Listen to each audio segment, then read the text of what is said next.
Chocolate का पेड़। बहुत समय पहले किसी शहर में एक बहुत बड़ा घर था। उस घर में चिंकी और उसके मम्मी पापा रहते थे। उनके घर में शांति बाई नाम की एक नौकरानी काम करती थी। एक बार चिंकी के पापा शाम को घर आए और चिंकी से बोले, चिंकी, अगले हफ्ते तुम्हारा बर्थडे है। बताओ, तुम्हें इस साल अपने बर्थडे पर क्या चाहिए? पापा, गिफ्ट तो आप मुझे हर साल देते हो, लेकिन इस बार मैं आपसे एकदम अलग गिफ्ट लूंगी। तो बताओ, इस बार तुम्हें क्या चाहिए? इस बार अपने बर्थडे में मैं अपने फ्रेंड्स को एक बहुत बड़ी पार्टी देना चाहती हूँ।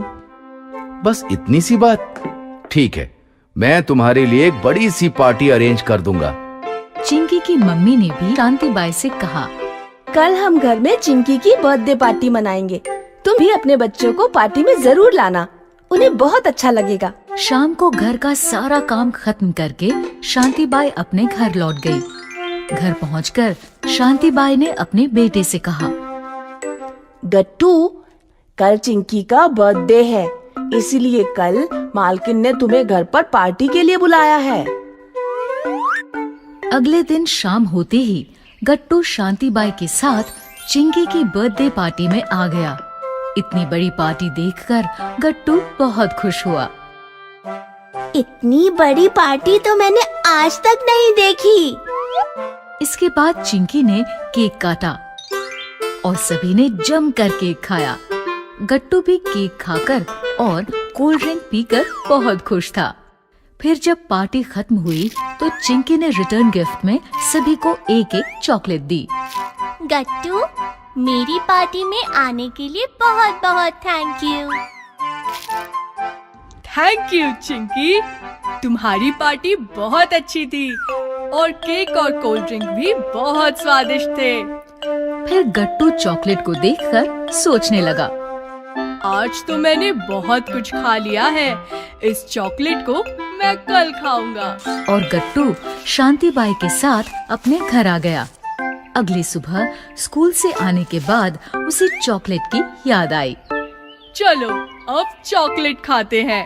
लेकिन गट्टू ने जैसे ही चॉकलेट की एक बाइट ली, उसे वो चॉकलेट बहुत ज्यादा स्वादिष्ट लगी। ये चॉकलेट तो कल रात वाले केक से भी ज्यादा स्वादिष्ट है। लेकिन अगर मैं इसे सारी आज ही खा लूंगा तो मैं कल क्या खाऊंगा? नहीं नहीं, मैं इसे एक साथ नहीं खाऊंगा, बल्कि मैं इसे रोज थोड़ी थोड़ी करके खाऊंगा। और फिर उसने बाकी चॉकलेट को संभाल कर रख दिया। अब वो रोज उसमें से थोड़ी थोड़ी चॉकलेट खाने लगा। काश ये चॉकलेट कभी खत्म ना हो। ऐसे ही कुछ दिन बीत गए। अब गट्टू के पास थोड़ी सी ही चॉकलेट रह गई। ये सोचकर गट्टू बहुत उदास हो गया। ऐसे ही उदास मन से अगले दिन वो स्कूल से लौट रहा था। तभी उसे सड़क के किनारे एक जामुन का पेड़ दिखा। पेड़ देखकर उसने सोचा, मैं भी इस जामुन की तरह चॉकलेट का पेड़ उगा सकता हूँ। बस मुझे बाकी बची चॉकलेट को जमीन में दबाकर उस पर पानी ही तो डालना होगा। ये सोचकर वो जल्दी से अपने घर गया और बाकी बची चॉकलेट और एक बोतल पानी लेकर उस जामुन के पेड़ के पास आ गया। वहाँ उसने एक छोटा सा गड्ढा खोदा और चॉकलेट को उसमें रखकर उस पर पानी डाल दिया। वाह, अब जल्द ही मेरा भी चॉकलेट का पेड़ होगा और मैं रोज पेट भरकर चॉकलेट खाऊंगा। उसी समय एक बूढ़ा आदमी वहाँ से गुजर रहा था। गट्टू को यूं हंसता देख वो गट्टू के पास आया। क्या हुआ? तुम ऐसे अकेले खड़े हंस क्यों रहे हो? अंकल, मैं अपने पेड़ के बारे में सोचकर खुश हो रहा हूँ। तुम्हारा पेड़? क्या ये जामुन का पेड़ तुम्हारा है? नहीं, जामुन का नहीं। मैंने यहाँ जमीन में कुछ चॉकलेट दबाई है। अब यहाँ मेरा चॉकलेट का पेड़ उगेगा। क्या? हाँ अंकल। मैं खुश नहीं हो रहा, बल्कि तुम्हारी बेवकूफी पर हंस रहा हूँ। क्या मतलब? मतलब ये कि इस तरह से चॉकलेट का पेड़ नहीं उगता और तुमने लालच में आकर अपनी बाकी बची चॉकलेट भी बर्बाद कर दी। ये सुनकर गट्टू समझ गया कि उसने कितनी बड़ी गलती कर दी। ये मैंने क्या किया? लालच में आकर मैंने बाकी बची चॉकलेट को भी बर्बाद कर दिया। फल, सब्जियां और पिज्जा, बर्गर। बहुत समय पहले किसी शहर में एक परिवार रहता था। परिवार में दादा दादी और मम्मी पापा के साथ 8 साल का हिमांशु और 7 साल की हिमानी भी रहते थे। दोनों को बाहर का खाना बहुत पसंद था, इसलिए वो पिज्जा बर्गर तो बहुत शौक से खाते थे, लेकिन हरी सब्जी और फलों को खाने से हमेशा मना कर देते थे। नहीं, हमें सब्जी और फल अच्छे नहीं लगते।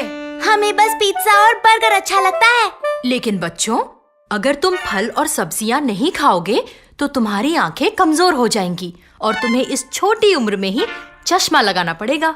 लेकिन वो कभी अपनी मम्मी की बात नहीं मानते थे। नहीं, हमें फल और सब्जियां अच्छी नहीं लगती। एक दिन मम्मी ने उन दोनों को अकेले में प्यार से समझाया। हरी सब्जियां और फल खाने से हमारी आंखें ठीक रहती हैं और अगर तुम्हारी आंखें खराब हो गई तो तुम्हें चश्मा लगाकर रहना पड़ेगा। मम्मी के प्यार से समझाने पर हिमानी मम्मी की बात मान गई। ठीक है मम्मी, मैं आज से रोज हरी सब्जियां और फल खाऊंगी। लेकिन हिमांशु मम्मी की बात नहीं माना। नहीं मम्मी, पिज्जा बर्गर ही अच्छे लगते हैं, इसलिए मैं वही खाऊंगा। अब मम्मी ने हिमांशु को समझाना बंद कर दिया। ऐसे ही बहुत दिन बीत गए। हिमानी रोज हरी सब्जियां और फल खाने लगी और हिमांशु पहले की तरह पिज्जा बर्गर ही खाता रहा। एक दिन स्कूल में हिमांशु की टीचर ने उससे कहा, हिमांशु, ब्लैक बोर्ड पर लिखे सवाल का जवाब दो। लेकिन जब हिमांशु ने बोर्ड पर देखा तो उसे सब कुछ धुंधला धुंधला दिखाई दिया। उसने आंखें मसलकर फिर से देखा, लेकिन फिर भी सब कुछ धुंधला ही था। हिमांशु के जवाब ना देने पर टीचर ने उससे गुस्से से कहा, हिमांशु, क्या तुम्हें इतने आसान से सवाल का जवाब भी नहीं पता? रुको, मैं अभी तुम्हारे मम्मी पापा को स्कूल बुलाती हूँ। ये कहकर टीचर क्लासरूम से चली गई। कुछ देर बाद टीचर के फोन करने पर हिमांशु के मम्मी पापा स्कूल आए। मैंने हिमांशु से मैथ का इतना आसान सवाल पूछा था, लेकिन हिमांशु को ये भी नहीं पता कि 2+2 कितने होते हैं। क्या हिमांशु, तुम्हें इतने आसान सवाल का जवाब भी नहीं पता? लगता है तुम आजकल ठीक से पढ़ाई नहीं कर रहे हो। नहीं मम्मी, मुझे पता है 2+2 4 होते हैं। तो तुमने टीचर को आंसर क्यों नहीं बताया? वो इसलिए कि मुझे बोर्ड पर लिखा सवाल दिखाई नहीं दिया। मैंने तुम्हें कहा था ना, हरी सब्जियां और फल खाया करो। देखो अब तुम्हारी आंखें खराब हो गई। अगर हिमानी की तरह तुम भी मेरी बात मानते तो तुम्हारी आंखें भी ठीक रहती। सॉरी मम्मी, आज से मैं रोज हरी सब्जियां और फल खाऊंगा। हिमांशु को ऐसे रोता देख मम्मी समझ गई कि हिमांशु को अपनी गलती का एहसास हो गया है। उसने हिमांशु को चुप कराते हुए कहा, ठीक है हिमांशु, जो हो गया वो हो गया। लेकिन अब अगर तुम रोज हरी सब्जियां और फल खाओगे तो हो सकता है तुम्हारी आंखें फिर से ठीक हो जाएं। तब तक के लिए चलो मैं तुम्हें चश्मा लगवा देता हूँ। मम्मी पापा के ऐसा कहने पर हिमांशु ने रोना बंद कर दिया और पापा ने हिमांशु का नजर का चश्मा बनवा दिया। इस तरह हरी सब्जियां और फल खाने के कारण हिमानी की आंखें ठीक रहीं और हरी सब्जियां ना खाने के कारण हिमांशु को चश्मा लगाना पड़ा।